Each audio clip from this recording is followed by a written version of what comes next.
Et ça va nous poursuivre, je crois, encore les 2 prochains mois qui viennent. C'est connaître ta destinée et se battre pour elle. Les 2 premiers dimanches, nous avons parlé de l'importance de connaître sa destinée. Et je vous ai dit que la destinée, c'est la volonté souveraine de ce que Dieu a arrêté pour ta vie. Que tu puisses expérimenter sur la terre. La destinée, c'est l'héritage de Dieu pour toi. Comprenez qu'un héritier n'a jamais travaillé pour son héritage. Un héritier, il hérite de quelque chose. Amen. Donc il y a des gens qui ont travaillé avant lui. Il ne peut pas venir entrer dans le même combat que les autres avaient mené de siècles avant lui. Quand vous prenez le roi Philippe, c'est Philippe 1 ou 2, le roi belge. Si nous prenons le cas du roi Philippe, Philippe, il est, je ne sais pas, le 6e ou 7e roi de Belge, je pense. Si ma mémoire est bonne. Alléluia. Mais qu'est-ce que Philippe doit faire? Il n'a qu'hérité le trône. Tout a été déjà arrêté. C'est comme le prince Williams en Angleterre. Ça fait plus de 500 ans que les gens l'ont précédé, arrière. Lui, dès qu'il va monter sur le trône, c'est un héritier. Donc, c'est pour dire que la destinée, tu ne souffres pas pour ça. La destinée, c'est Dieu qui l'a déjà arrêté pour ta vie. Que tu sois homme, que tu sois femme, Dieu a déjà arrêté plutôt ta destinée. Alléluia. Il y a un verset qui nous dit ceci. Quand Dieu veut créer l'homme, puis Dieu dit, faisons l'homme, c'est dans Genèse 1, verset 26 à 27. Puis Dieu dit, faisons l'homme à notre image. Avant que Dieu ne t'ait créé, il a pensé à faire de toi comme son image. Alléluia. Il a d'abord pensé à lui avant de te créer. Faisons l'homme à notre image, selon notre ressemblance, et qu'il domine. Ça, c'était déjà le plan de Dieu pour ta vie, les projets de Dieu pour ta vie, la pensée de Dieu pour ta vie, de faire de toi son image, à sa ressemblance, et que tu domines sur les poissons de la mer, sur les oiseaux du ciel, sur le bétail, sur toute la terre et sur tous les reptiles qui rampent sur la terre. Dieu créa l'homme à son image. Il est créé à l'image de Dieu. Il créa l'homme et la femme. Le verset 28, ça continue. C'est-à-dire la pensée de Dieu, le plan de Dieu, les projets de Dieu, les programmes de Dieu pour ta vie. Dieu les bénit et Dieu leur dit, soyez féconds, multipliez, remplissez la terre et assujettissez-la. Et dominer, le mot dominer revient toujours. L'homme, dans sa destinée, il doit dominer. Dominer, dominer, dominer, ainsi de suite. Bien aimé, dans la pensée de Dieu, en créant Adam et Ève, Dieu voyait déjà dans sa préséance la terre remplie. De 2 personnes, il voyait déjà la terre remplie. Mais aux yeux de l'homme, c'était 2 personnes. C'est pourquoi, frères et sœurs, nous devons connaître les ennemis de notre destinée. Dimanche passé, je vous ai parlé au sujet en partant d'Apocalypse 12, que le vrai ennemi de notre destinée, en dehors de tout ce que nous faisons, que nous avons déjà énuméré dans les réunions précédentes, le véritable ennemi, c'est Satan, le dragon, le diable. Et dans Apocalypse 12, nous avons vu comment est-ce que cette femme-là était en travail. Il se mettait là pour dévorer l'enfant. Il a poursuivi cet enfant et cette femme. Cette femme fuyait Satan. Mais nous avons dit que Dieu, c'est Dieu qui nous délivre des puissances de l'ennemi. Amen. Et Dieu a dû donner deux ailes d'aigle à cette femme pour qu'elle puisse s'envoler très loin. Pendant que l'ennemi a tout fait, il a même ouvert sa bouche pour cracher pratiquement de l'eau. Et cette eau est devenue un fleuve pour que ce fleuve plutôt puisse noyer la femme. Et Dieu, le Dieu de délivrance, a ordonné à la terre d'ouvrir sa bouche et d'avaler tout le fleuve. Donc, Satan est l'ennemi numéro 1 de votre destinée. Et Satan, il utilise ses agents. Et parmi les agents, il y a les sorciers, les magiciens, les occultistes, et toutes ces personnes de mauvais cœur qui vous en veulent du mal pour vous freiner, pour vous dérouter de votre destinée. Tout ça, ce sont les ennemis, les agents plutôt, qui sont au service de Satan contre ta destinée. Amen. Aujourd'hui, nous continuons à voir 2 ou 3 autres ennemis de notre destinée. Exode 23, versets 23-26.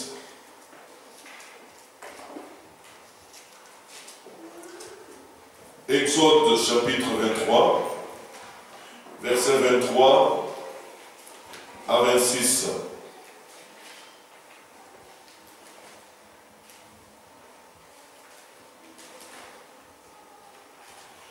Alors, c'est pas encore procédé.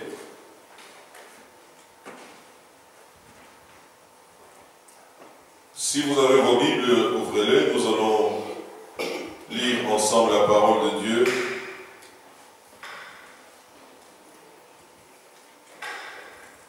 Exode 23, versets 23 à 26. Allons-y. Et te conduira chez les Amoréens, les Essiens, les Phéréziens, les Cananéens, les Éviens et les Jébusiens, et je les exterminerai. Tu ne te prosterneras point devant leurs dieux, et tu ne les serviras point. Tu n'imiteras point ces peuples dans leur conduite, mais tu les détruiras et tu briseras leurs statuts.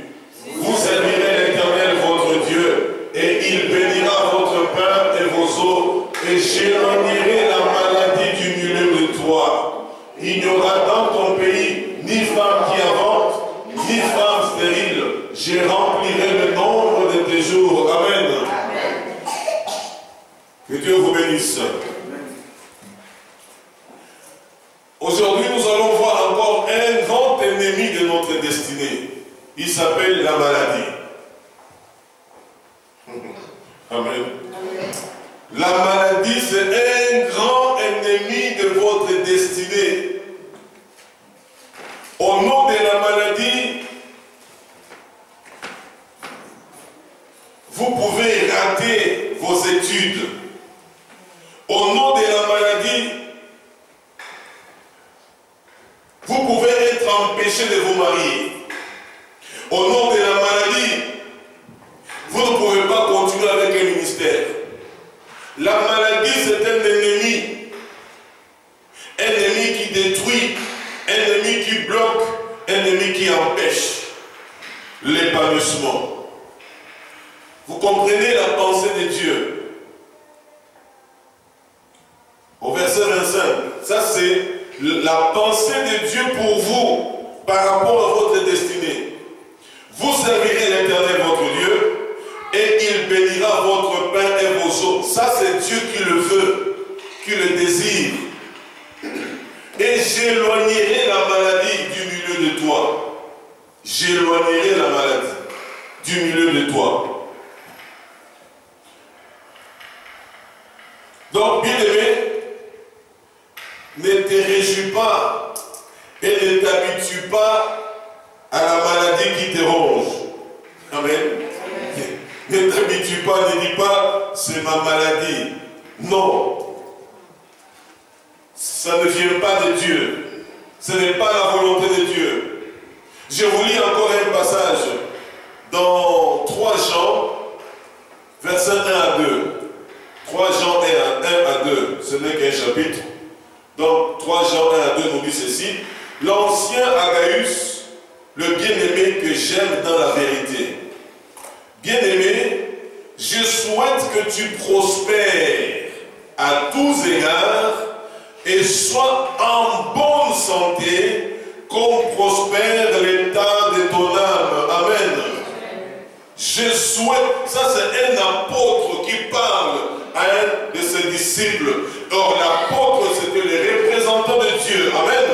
Il dit, les souhaits de Dieu et mon souhait à moi pour toi, c'est que tu prospères à tous égards et que tu sois en bonne santé. Alléluia.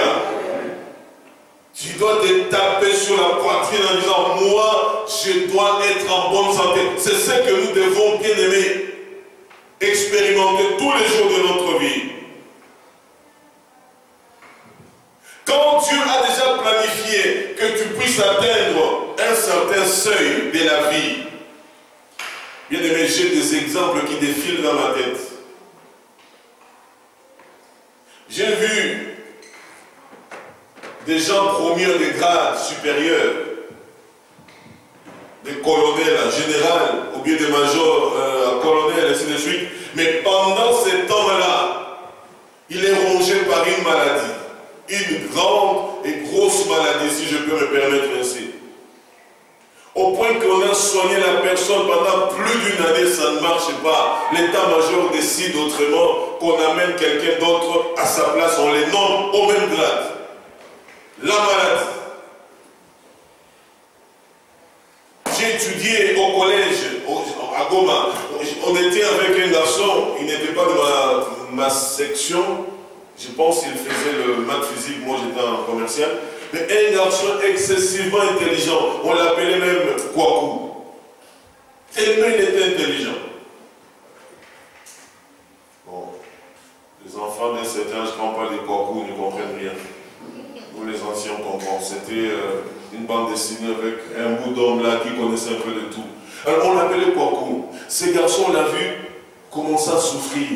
Malade. À un moment donné, les prêtres ont dit non, tu es tellement malade, comme nous sommes à l'internat, mieux vaut aller à l'hôpital qui est proche de tes parents.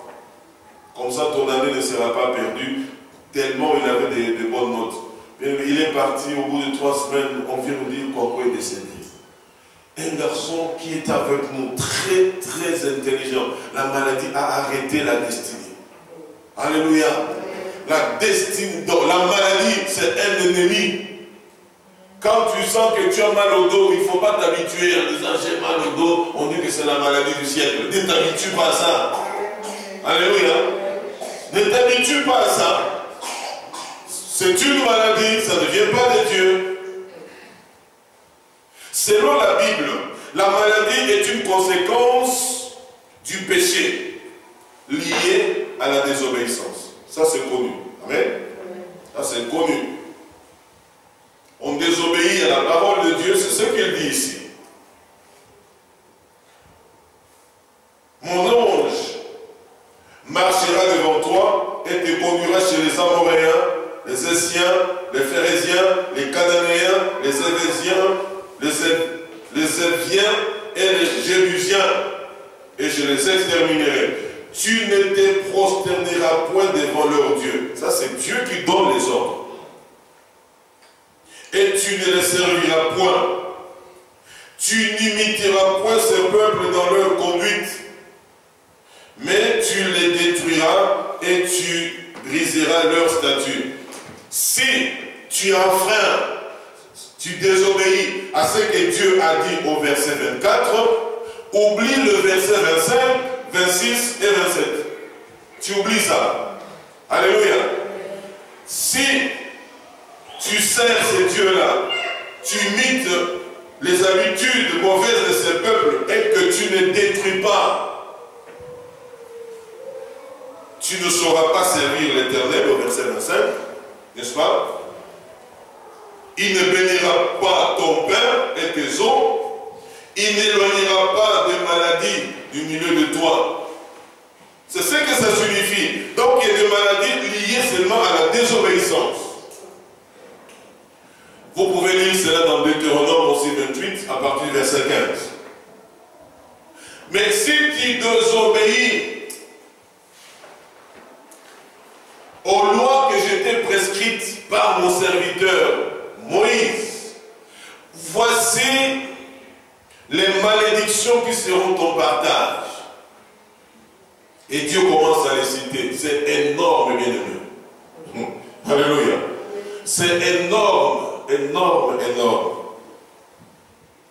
Je n'avais pas planifié, mais on lit quelques conséquences liées à cela, déterminées par le Seigneur à partir du verset 15, Deutéronome 28. Mais si tu n'obéis point à la voix de l'Éternel ton Dieu, si tu n'observes pas et ne mets pas en pratique tous ces commandements et toutes ces lois que je te prescris aujourd'hui, voici toutes les malédictions qui viendront sur toi et qui seront ton partage. Alléluia. En lisant ces textes, cette déclaration, vous comprendrez très bien que parfois notre combat spirituel, nous les menons dans le vide. Satan n'est pas l'origine des malédictions. La désobéissance que nous avons eue envers Dieu a fait que l'ennemi puisse prendre la possession de nos vies. Et parce qu'il a pris la possession de nos vies, nous n'avions plus le moyen de servir Dieu. Et parce que Dieu a maudit Satan dans le désert, non, dans le jardin d'Éden, parce que tu as fait ça, vous comprenez comment ça s'était passé. Ève, non, Adam, qu'est-ce qui s'est passé? C'est la femme que tu m'as donnée. Mais Ève, qu'est-ce qui s'est passé? C'est le serpent qui m'a séduit. Dieu a déclaré des paroles contre l'homme, contre la femme, et a maudit le serpent. À ce moment-là, la malédiction a commencé. Et l'ennemi profite maintenant de notre état de faiblesse pour nous garder dans les malédictions.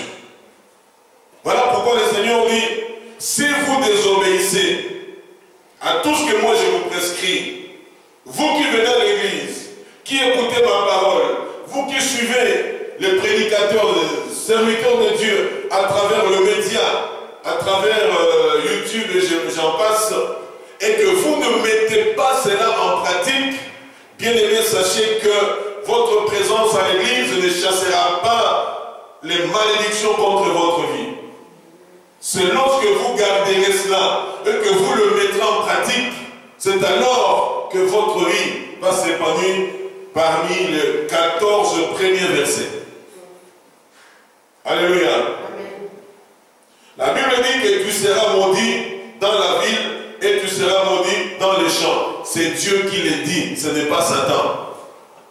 Depuis que je suis en Belgique, c'est comme si Satan m'a maudit. Ce n'est pas Satan. C'est toi qui ne fais pas la volonté de Dieu. Et parce que tu ne le fais pas, Dieu n'est pas avec toi. Et si Dieu n'est pas avec toi, c'est Satan qui te prend en charge. Et tu tombes dans la malédiction prononcée par Dieu. Tu seras maudit dans la ville et tu seras maudit dans les champs. Tu seras maudit à ton arrivée et tu seras maudit à ton départ. Ce n'est pas Satan qui le dit. Alléluia. Bon, tu vas chasser quel démon à ce moment-là? Le démon de malédiction n'existe pas. Il faut corriger ce qui t'a poussé à la malédiction. C'est ce qu'il faut corriger. Amen, amen. Amen. L'Éternel, au verset 21, enverra contre toi la malédiction, les troubles et la menace au milieu de toutes tes entreprises, ainsi de suite. 21. L'Éternel attachera à toi la peste jusqu'à ce qu'elle te consume dans le pays dont tu vas entrer en possession. Tu entres en possession et quand tu entres là, la malédiction liée au mal que tu as fait ordonne à la peste de pouvoir te détruire dans la ville que Dieu te donne. Bon, ça, c'est à vous d'aller lire. Hein. Verset 22, l'Éternel te frappera de la langueur, de fièvre, d'inflammation, de chaleur brûlante, de dessèchement, de jaunisse et de gangrènes qui te poursuivront jusqu'à ce que tu périsses. On ne veut pas entendre de telles paroles, mais c'est la parole de Dieu. Alléluia. Croyez, vous serez bénis. Amen. Toi au fond là, habillé en noir, en jaune, Dieu me montre, amen, c'est moi. Mais quand on parle de malédiction, ce n'est pas moi. Mais, bien aimé, quand aussi longtemps que je ne fais pas ce que Dieu commande, je suis sujet ou sujette aux malédictions. Voilà pourquoi la maladie, c'est un ennemi de ta destinée. Ennemi numéro 1 de ta destinée. Si vous avez le temps, j'ai toujours dit ici au Cèdre, tous les 2 ou 3 mois, lisez tout le chapitre de Deutéronome 28, régulièrement. Comme ça, c'est un peu... Normalement, c'est au moins une fois par mois, il faut lire ça. Comme ça, on ne blague pas avec le Seigneur.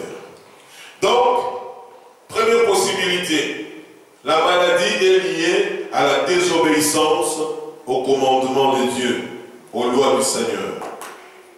La deuxième possibilité, la maladie peut être causée par une mauvaise hygiène. D'accord? La malbouffe, ça peut te conduire dans l'obésité, la tension artérielle. Ah, je suis malade, Et si tu ne te soignes pas bien, ça peut mettre fin à ta vie. Aussi vrai qu'on nous parle des États-Unis, un pays hyper développé, ainsi de suite, mais si on vous dit le nombre de gens qui meurent suite à la malbouffe là-bas, tu te diras, mais il y a un problème. Malgré les conseils de médecins, de nutritionnistes, ainsi de suite, les gens te bouffent. Il y a un ami pasteur qui habite en Belgique, qui dit, bon, à une période, j'étais allé à une convention aux États-Unis. Il dit, mais, pasteur Hubert, on arrive là-bas, on épouse, on entre dans un restaurant, on demande, je crois, c'est pas, comment vous appelez ça? Le gros morceau de... ou je ne sais pas, un grand bazar là. Ils avaient l'idée de ce qu'on nous sert ici.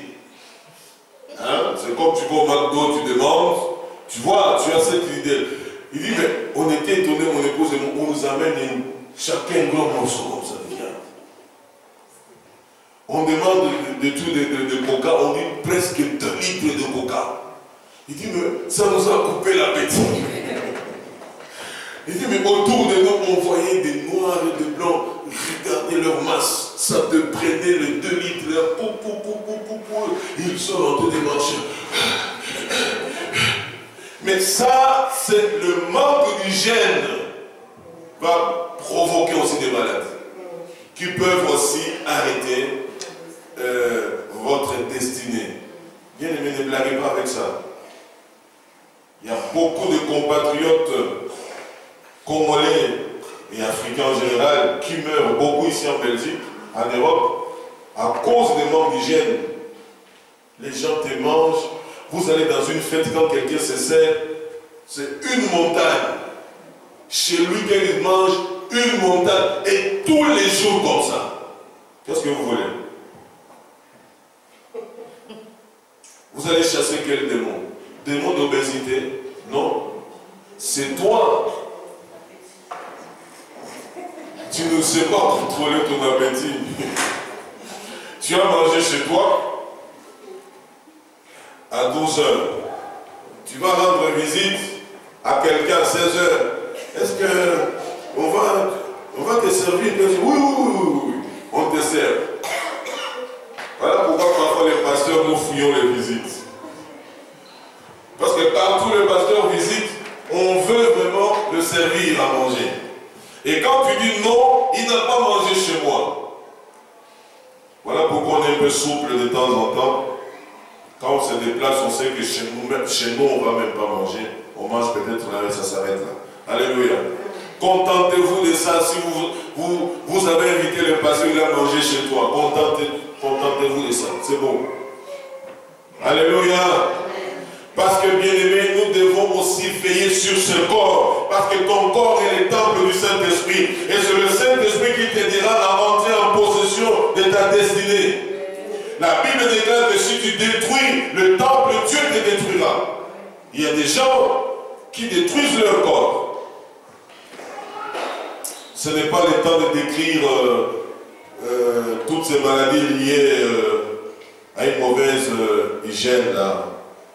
Il y a le sommeil qui intervient. Il y a des gens qui ne se reposent pas assez.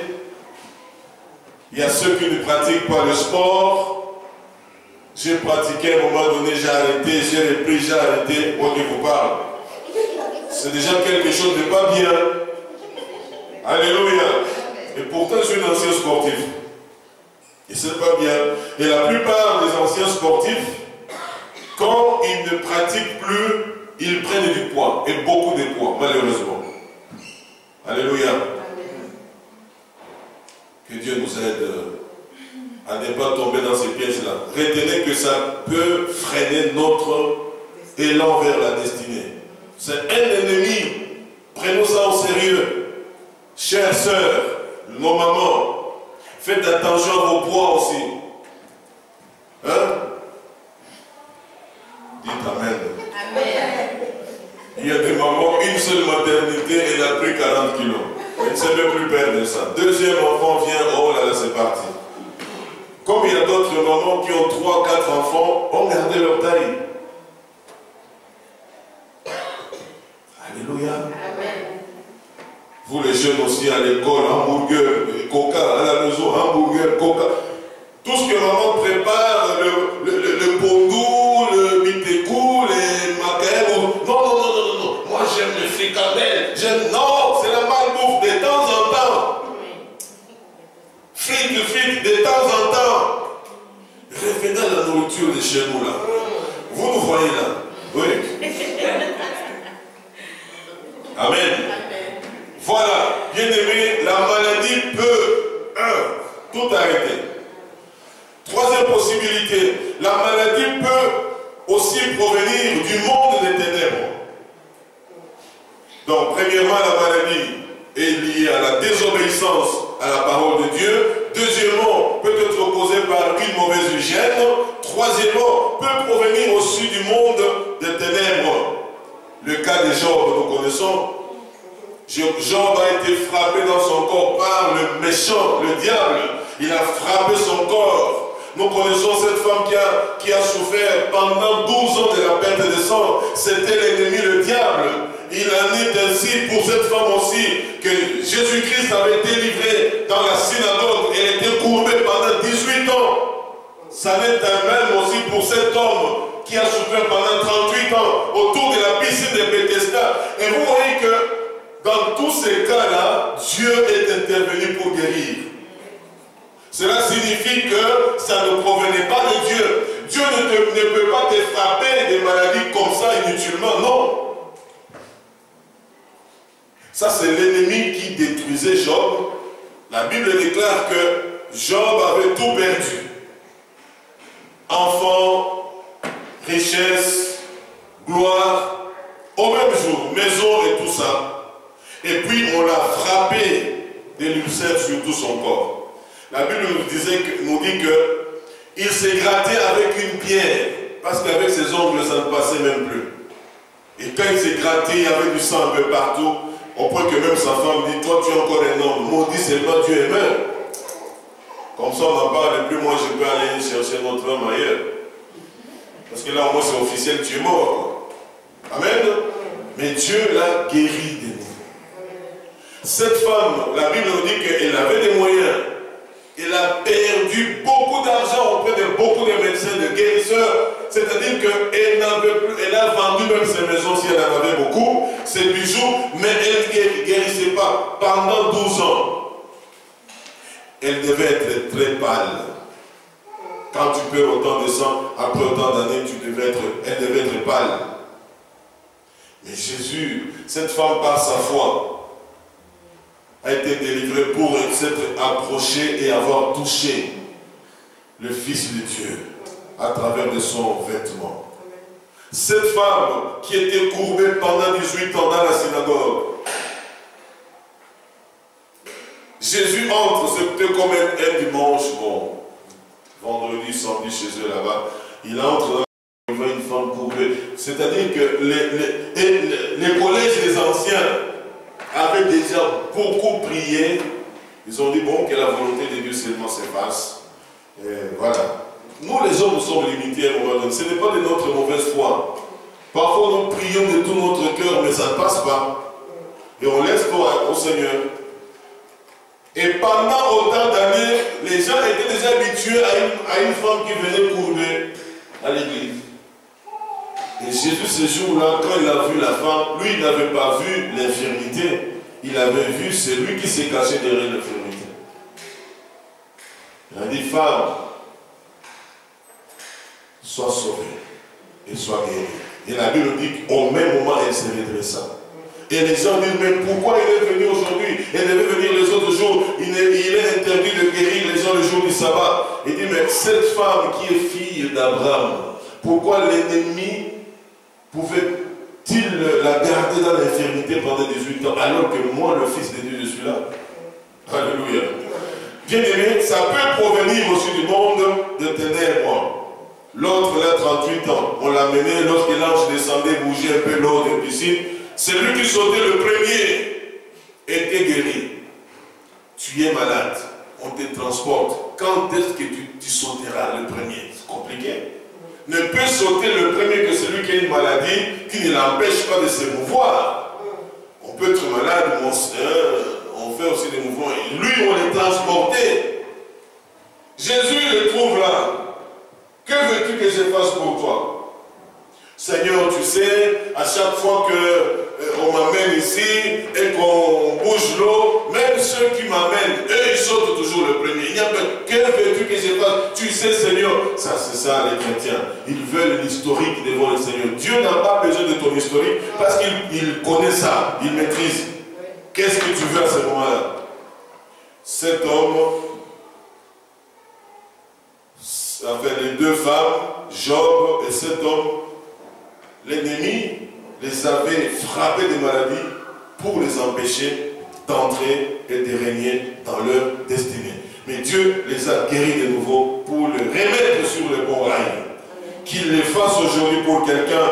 Nous voyons aussi que Bartimée, ce garçon qui ne voyait pas, qui criait tout le temps, bien aimé, il était aveuglé. Quand tu es aveugle, tu ne peux pas voir. Quand tu es aveugle, tu ne peux pas entreprendre. Quand tu es aveugle, ta destinée est supprimée. Parce que ce sont les autres qui vont gérer ça. Mais le Seigneur l'a guéri. La maladie, bien aimée, peut aussi, quatrième possibilité, la maladie peut provenir de la volonté souveraine de Dieu pour faire éclater sa gloire. Ah, il n'y a aucune contradiction dans ce que nous disons là. Amen. Amen. Ça peut provenir aussi de la volonté de Dieu.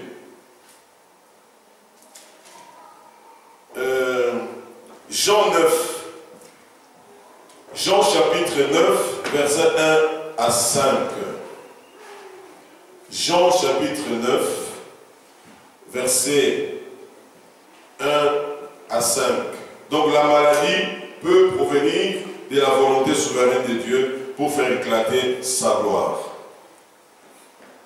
Allons-y, bien-aimés, si vous avez déjà trouvé.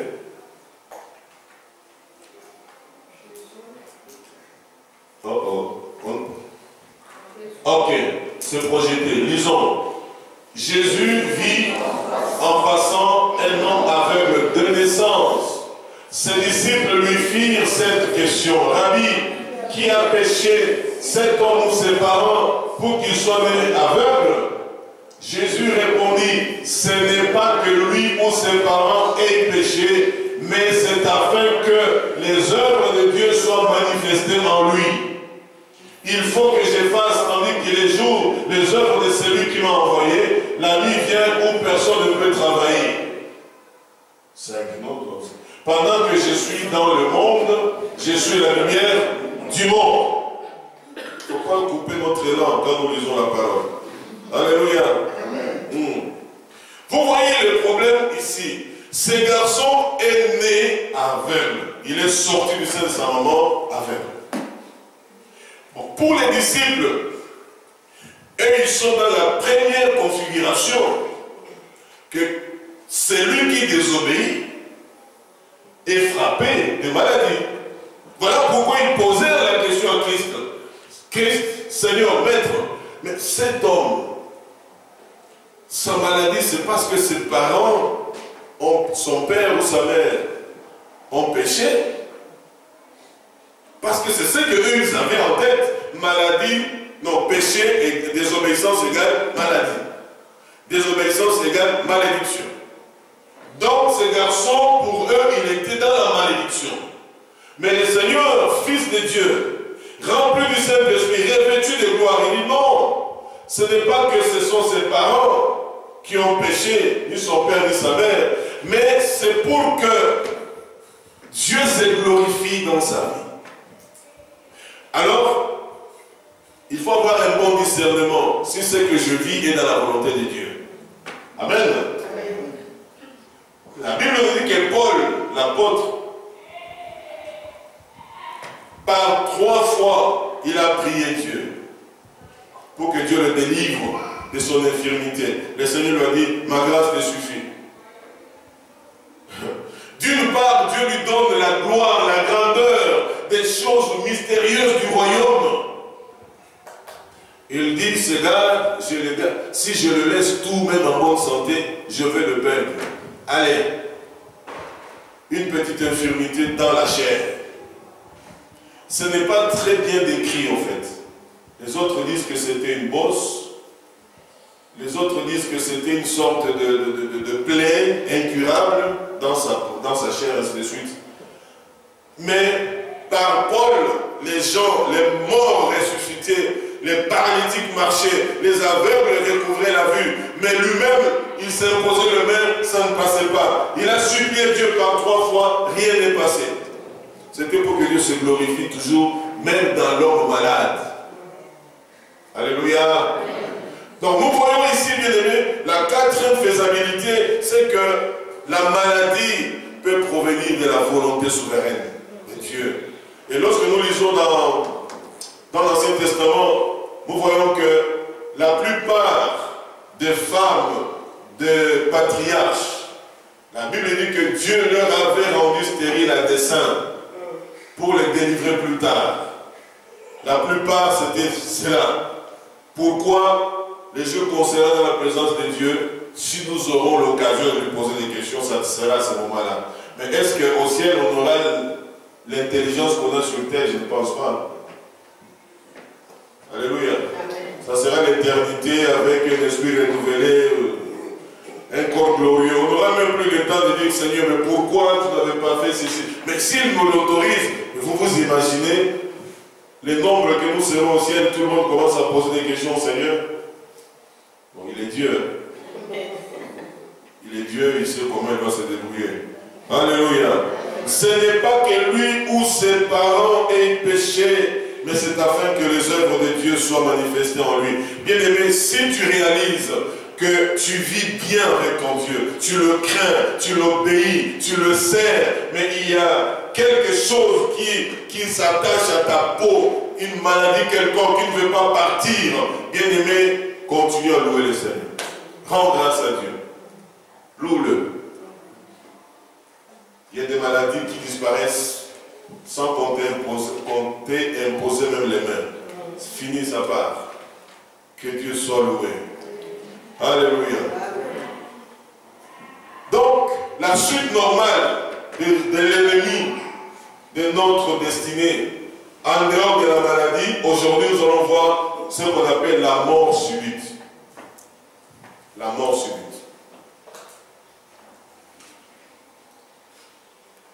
Il y a des gens qui partent de ce monde mystérieusement. Alléluia. Donc tu regardes, cet homme vivait normalement, cette femme, elle était très bien avec nous, elle aimait le Seigneur, mais on ne comprend pas comment est-ce que du jour au lendemain, vous apprenez, on vous appelle qu'elle n'est plus, il n'est plus, qu'est-ce qui se passe? La mort subite, c'est une mort à laquelle on ne s'attend pas.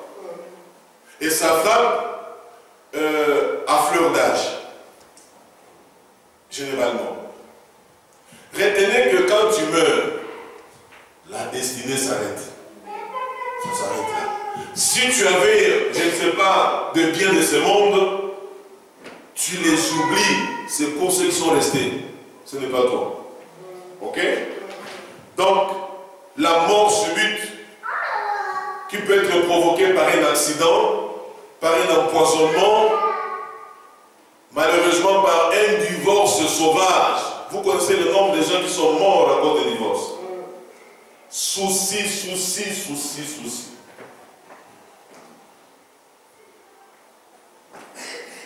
En tant que conseiller matrimonial, je sais et je connais que un certain pourcentage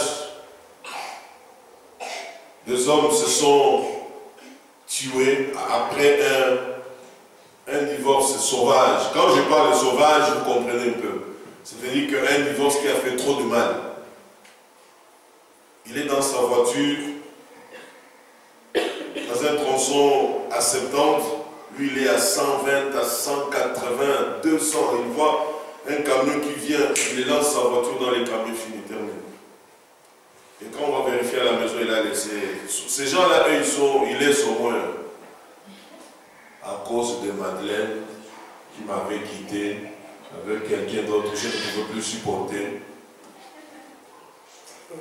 Et quand Madeleine aussi apprend, elle reçoit un choc. Comment elle a fait ça? Pourquoi? Et quand tu dis comment elle a fait ça, pourquoi? Tu reçois aussi un choc. Ton cœur commence aussi. Alléluia! Je ne vous le souhaite pas. Surtout pas à moi. Et on va aller. Non. Donc ce n'est pas la réunion de couple ici. Donc samedi ça va chauffer ici. Que Dieu nous aide. Alléluia. Donc un divorce sauvage peut conduire quelqu'un à une mort subite. Il y a des gens qui ont détruit, au nom du divorce, ils ont même détruit leurs propres enfants. Il y a des femmes qui ont achevé les enfants parce que le papa est parti. Comme il y a les hommes pour faire du mal, c'était son jour de garder les enfants. Il prend les enfants, la femme, c'est la dernière fois qu'il voyait ses enfants. Il y a toujours une image qui m'est restée d'un commando, un ex-commando qui était marié, et il y a eu divorce, il n'a pas supposé ce divorce. Le jour de la garde de son enfant, ça s'est passé du côté de Namur, il y a 15 ans en arrière par là. Il va avec son enfant promenade, ils ont grimpé vraiment une haute montagne, et là, il projette l'enfant. L'enfant est allé, je dis, mais quel esprit? Il dit, non, c'est pour faire mal à ma femme. Cet enfant innocent, tu fais. Donc l'enfant a culbuté, et c'était vraiment des montagnes avec des rochers, l'enfant est arrivé par terre, décédé, mais presque broyé. Il est en prison. Pour lui, c'est bon, il est en prison. Voilà pourquoi de temps en temps je me dis, heureusement que je ne suis pas un président d'une république. Parce qu'il y a des gens, il faut vraiment... Non, parce que là, ça ne va pas. Lui, il fait ça plutôt. Il est en prison. En prison, il a une télé. Là, on va leur donner des téléphones. Vous suivez les infos, non? Ils mangent bien, ils sont malades, on les soigne, ils sont là. Ils peuvent passer 30 ans sans lui dire absolument rien. Il est là. Mais il faut arrêter. Voilà pourquoi la justice américaine, parfois, je l'approuve. Hein? Tu as 150 ans de prison, condamné. Et puis après 30, 20 ans ou 18 ans, allez, chaise. Oh, il s'est converti, allez. Heureusement, Dieu n'est pas comme les hommes. La justice de Dieu, c'est une justice divine.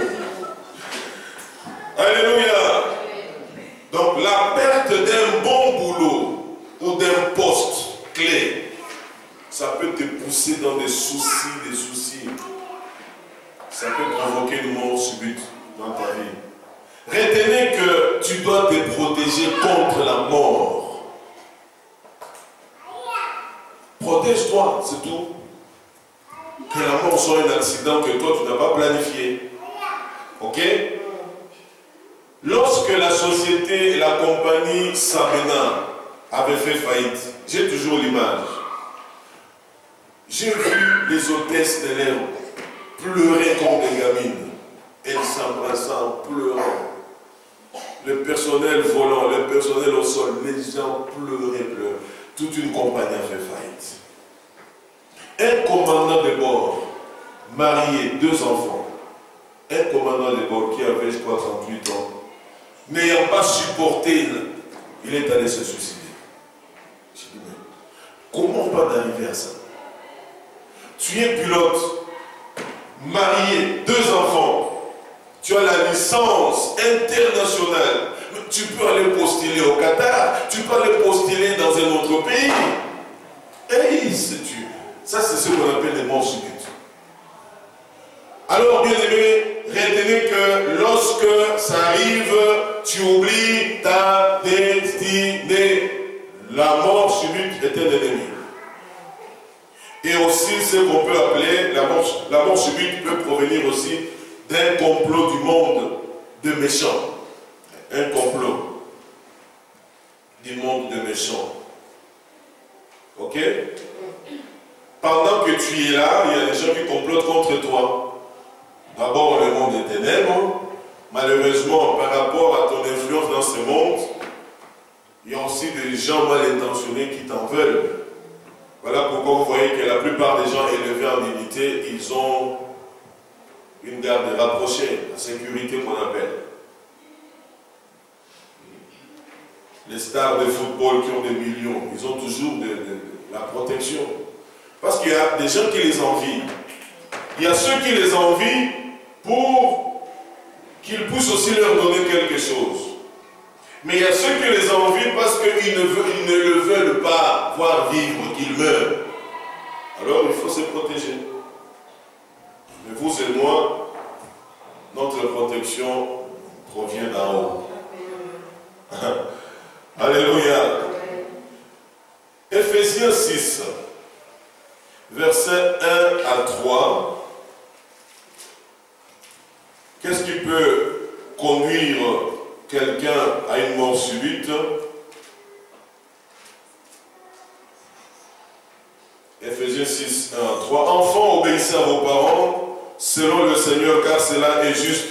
Honore ton père et ta mère, c'est le premier commandement avec une promesse, afin que tu sois, 1, heureux, 2, et que tu vives longtemps sur la terre.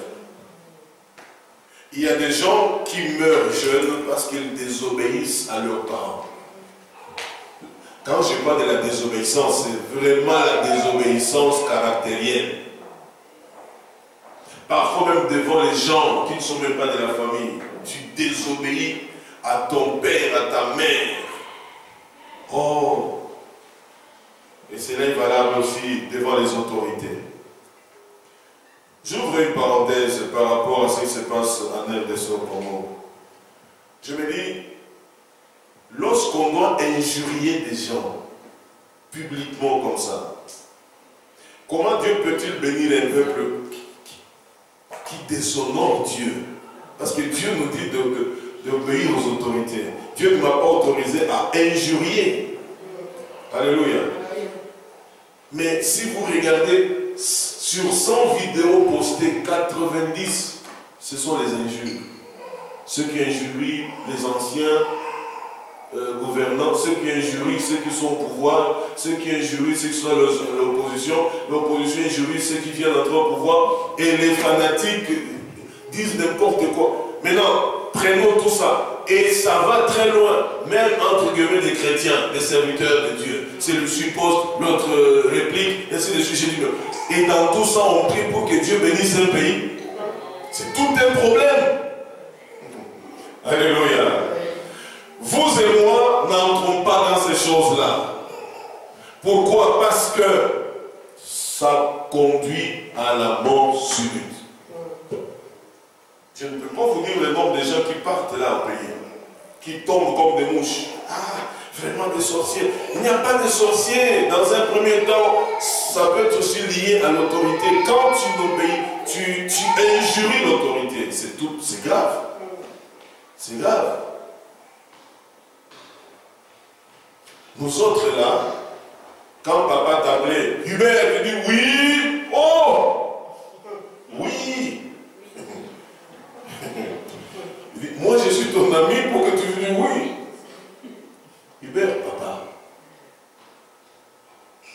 Hubert, maman. C'est comme ça. Ok. Mais ici, oh maman, toi aussi, hein, tu exagères. Hein. Papa aussi, vraiment. Bien aimé, faites attention à ces choses-là. Alléluia. Amen. Obéissons et soyons vraiment, comment les termes m'échappent. Oh là là. Il y a un terme technique là qui m'a échappé, un mot qui le dit très bien. Soyons relax entre nous. Même quand vous êtes opposé à ce qu'un parent dit, il y a toujours une bonne manière de réagir et de parler. Ok? Le Seigneur le dit clairement. Honore ton père et ta mère. C'est le premier commandement avec une promesse, afin que tu sois heureux. Donc, ton bonheur de la vie dépend aussi de l'obéissance que tu as envers tes parents. Et la longévité de ta vie sur terre dépend aussi de ton obéissance envers tes parents. C'est une des clés que Dieu nous a données. Alléluia. Oh peuple de Dieu. La mort subite, ça peut aussi passer par là. Nous avons vu des garçons qui ont giflé leur mère, leur père. En Afrique, là, parce qu'ils ont bu. Ils disent c'est l'alcool. Nous les avons vus demeurer comme des kizingues en français, c'est quoi? Un kizingue en français, bon.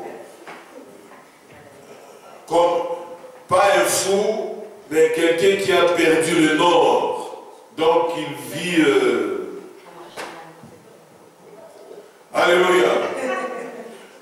Pourquoi? Parce qu'il a porté la main sur son père ou sa mère. De quel droit?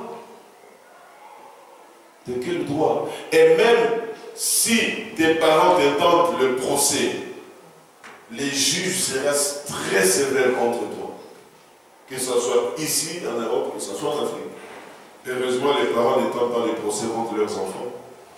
Parce que les juges et les magistrats sont des serviteurs de Dieu. C'est écrit dans la Bible. Alléluia. Oui.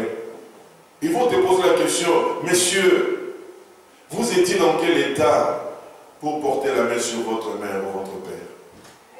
Et puis vous allez commencer à... Vous trouvez ça normal?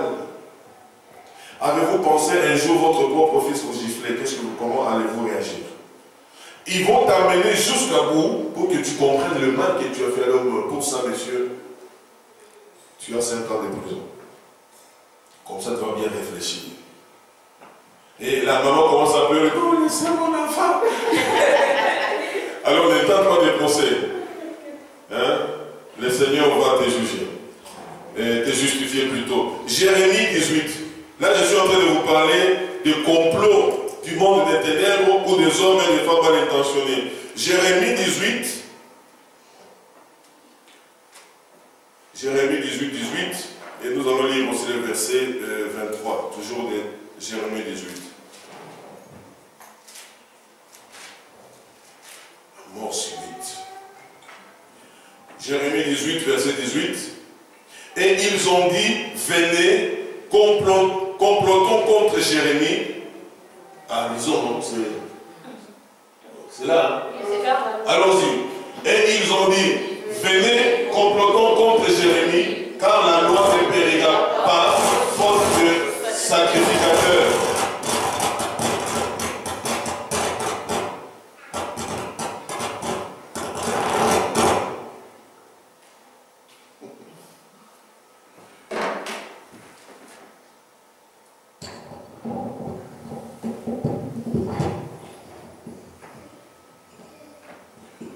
Allez, on recommence.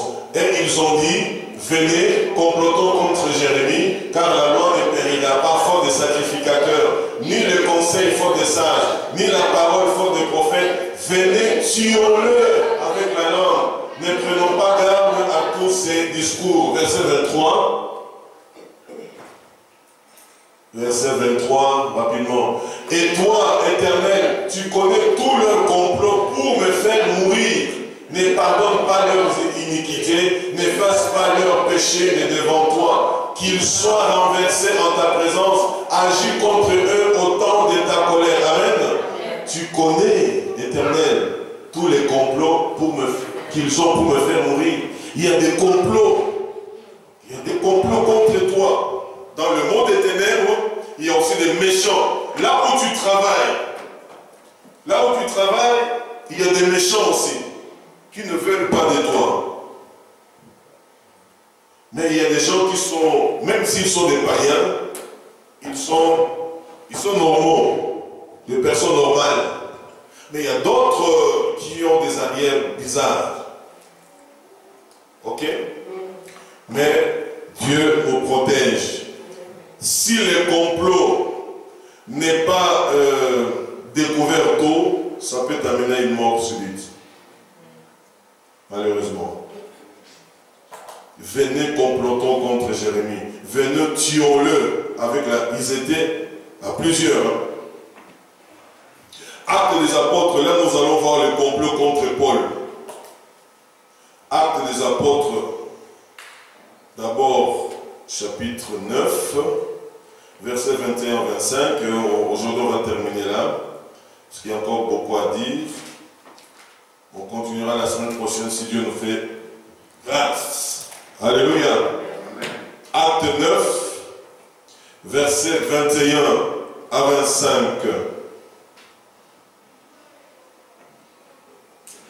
Ok, lisons jusqu'à 25. Allons-y. Tous ceux qui l'entendaient étaient dans l'étonnement et disaient, n'est-ce pas celui qui persécutait à Jérusalem ceux qui invoquent ce nom? Et ce n'est-il pas venu ici pour les amener liés devant les principaux sacrificateurs? Cependant, Saul s'est fortifié de plus en plus. Il confondait les Juifs qui habitaient Damas, démontrant que Jésus est le Christ. Au bout d'un certain temps, les Juifs se concertèrent pour le tuer. Et leur complot parvint à la connaissance de Saul. On gardait les portes jour et nuit afin de lui ôter la vie. Mais pendant une nuit, les disciples le prirent et le descendirent par la muraille dans une corbeille. Amen. Lisons aussi Actes des Apôtres 23, versets 11 à 15. 23, 11 à 15. Ok, 1, 2, 3. La nuit suivante, le Seigneur apparut à Paul et dit, prends courage, car de même que tu as rendu témoignage de moi dans Jérusalem, il faut aussi que tu rendes témoignage dans Rome.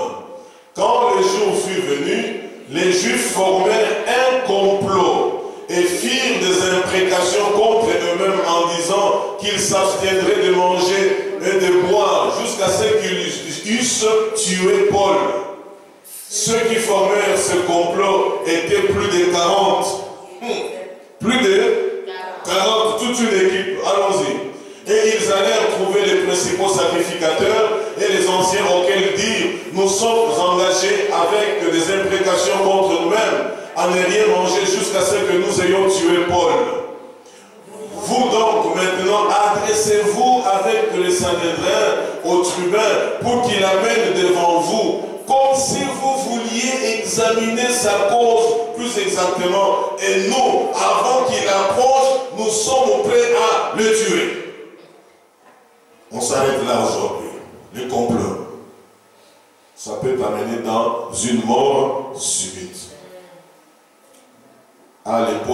souffert.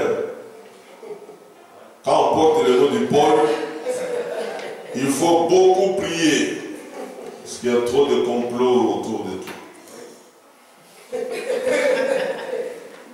C'est pas moi qui le dis, hein, c'est Paul là de la Bible. Un dimanche passé, je vous ai parlé de beaucoup de noms. Je crois qu'il y a trois dimanches. Même quand vous donnez des noms à vos enfants, réfléchissez. Réfléchissez beaucoup parce que les noms, ça peut apporter un lourd fardeau sur quelqu'un. Que Dieu soit loué. Donc vous les Paul, priez beaucoup. Aussi vrai que Dieu aime les Paul, l'ennemi aussi vous aime beaucoup. Alors levez-vous et servez le Seigneur avec un cœur sincère. C'est ainsi que Dieu vous protégera. Hein, frère Paul, ni mon bon. Beaucoup d'ennemis. Hein? Voilà. Mais le Seigneur est bon. Parce que malgré ces complots, si vous continuez à lire ces passages, vous allez voir que un des enfants de membres de la famille de Paul avait entendu le complot. Il est allé prévenir Paul. Paul, 40 personnes vont te tuer. On va simuler un procès. Le temps que tu arrives au lieu du procès, ils vont surgir pour te liquider. Ah, ok. C'est ainsi qu'il a été sauvé. Alléluia. Mais ce jour-là, c'était la fin. Que Dieu nous aide. Donc, bien aimé, retenez cela. La maladie, c'est un ennemi coriace contre ta destinée. Lié à la désobéissance et tout ce que nous avons dit là. Et puis, deuxièmement, nous avons vu que les complots, la mort subite, liée parfois à des complots, à l'empoisonnement, à beaucoup de choses, ça peut aussi arrêter votre destinée. Nous sommes en train de voir les ennemis de notre destinée. Plus tard, nous allons voir comment entrer dans notre destinée. Nous allons d'abord commencer par comment vaincre nos destinées et nos ennemis de la destinée. Et après, nous allons voir comment régner dans notre destinée. C'est pourquoi je m'étonne, il y a des gens qui sautent des dimanches, ils reviennent, et puis ils sautent 3 dimanches, ils reviennent. Je dis, mais comment vous faites pour vous rattraper? Parce que nous, l'avion a déjà décollé, on continue. Amen.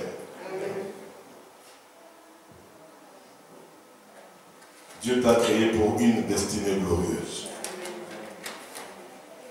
Si tu es en souffrance aujourd'hui dans beaucoup de domaines, ça ne vient pas de Dieu, à moins que ça soit une preuve voulue par Dieu, pour une raison que lui-même poursuit. Amen. Amen. Seigneur, nous te remercions de continuer à nous enseigner au sujet de tous ces ennemis, Père, pour que nous puissions nous éveiller. Que ton nom soit béni fortement au milieu de nous, au nom de Jésus. Amen. Avant de passer aux offrandes, je vais laisser à la délégation de la jeunesse au niveau national qui est là pour nous parler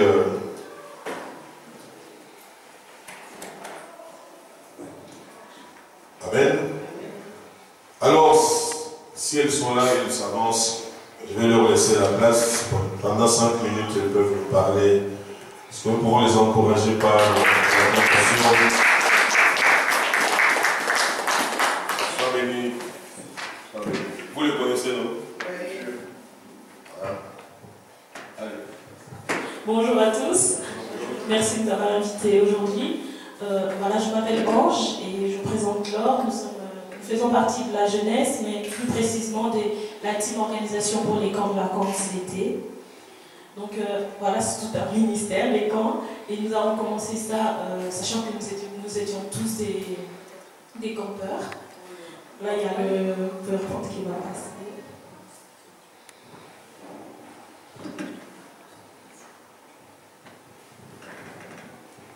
Continue à parler comme ça vient. Voilà.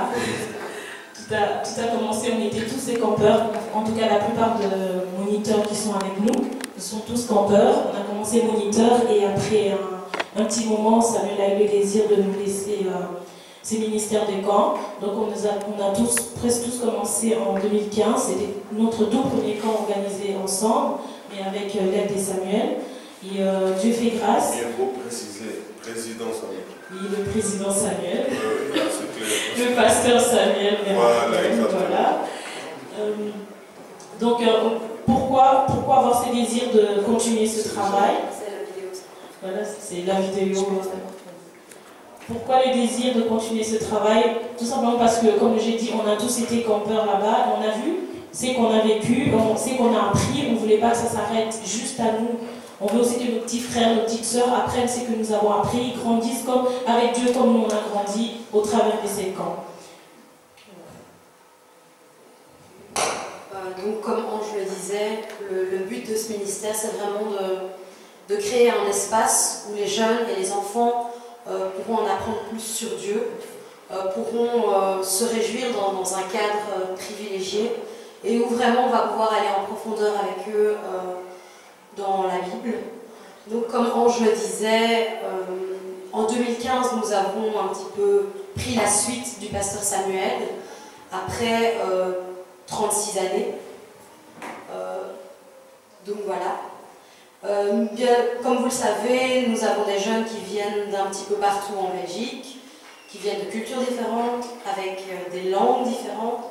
Et notre team de moniteurs est également en fait constitué de personnes venant de différentes églises, donc de l'UBB, qui parlent des langues différentes. Et comme je le disais, ce qui nous rassemble, c'est d'une part que une grande partie d'entre nous avons été campeurs, mais aussi le fait que nous nous disposons entièrement durant l'année durant pour préparer ces camps, mais également durant les 2 semaines, puisque c'est fait de manière totalement bénévole. Je pense que tu peux peut-être lancer la vidéo.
Vous l'avez vu, il y a beaucoup d'activités, mais il y a également des moments de louange et des moments de partage.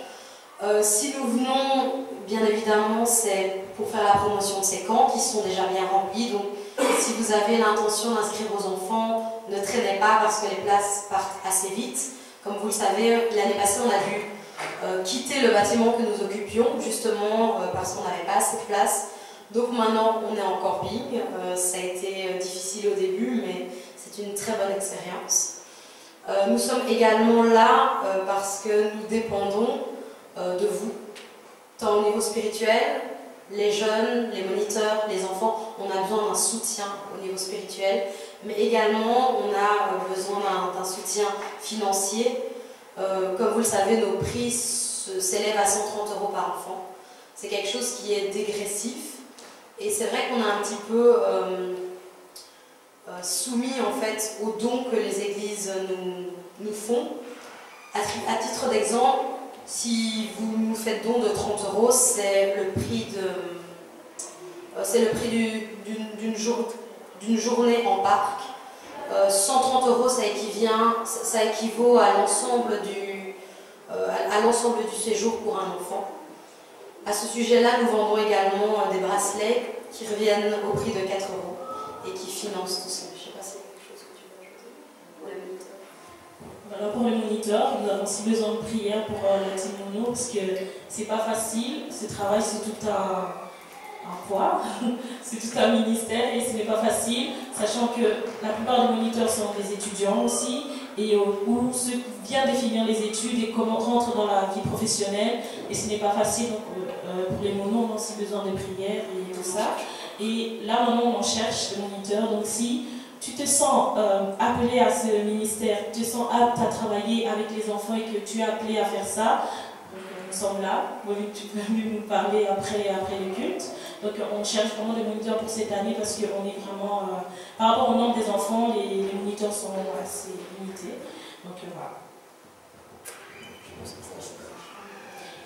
Pour les moniteurs? Non, pour les enfants, le premier camp c'est les camps des ados de 12 à 18 ans, max. Et pour les enfants, le deuxième camp c'est de 6 à 11 ans. Juste un petit changement par rapport à l'année passée. D'habitude, la première semaine, c'est pour les jeunes, il y a une semaine de pause entre, et donc on se retrouve à la troisième semaine de juillet pour les enfants. Cette année, dû à notre changement en fait, de localisation, les 2 semaines vont s'enchaîner. Donc soyez juste attentifs à cela. La première semaine pour les ados et la deuxième semaine pour les enfants. Nous pouvons les acclamer, les encourager. Merci beaucoup. À la fin du culte, si vous vous sentez interpellé, soit pour soutenir financièrement, soit pour vous inscrire, d'aller soutenir le camp en tant que moniteur, vous pouvez toujours les contacter. Si vous voulez faire un virement, contactez-les toujours à la fin du culte. Vous pouvez aussi acheter les bracelets à 4 €. C'est une manière aussi de contribuer, hein? C'est pas Télévie. Eux, ils ont fait cette année 13 millions de télévies. C'est pour la bonne cause. On doit se le dire. Donc ça guérit beaucoup de gens. Ici, c'est aussi pour la bonne cause, pour l'esprit et l'âme de nos enfants qui vivent dans une société tellement corrompue. Que le Seigneur nous aide. Nous allons nous préparer à porter nos offrandes, nos dîmes.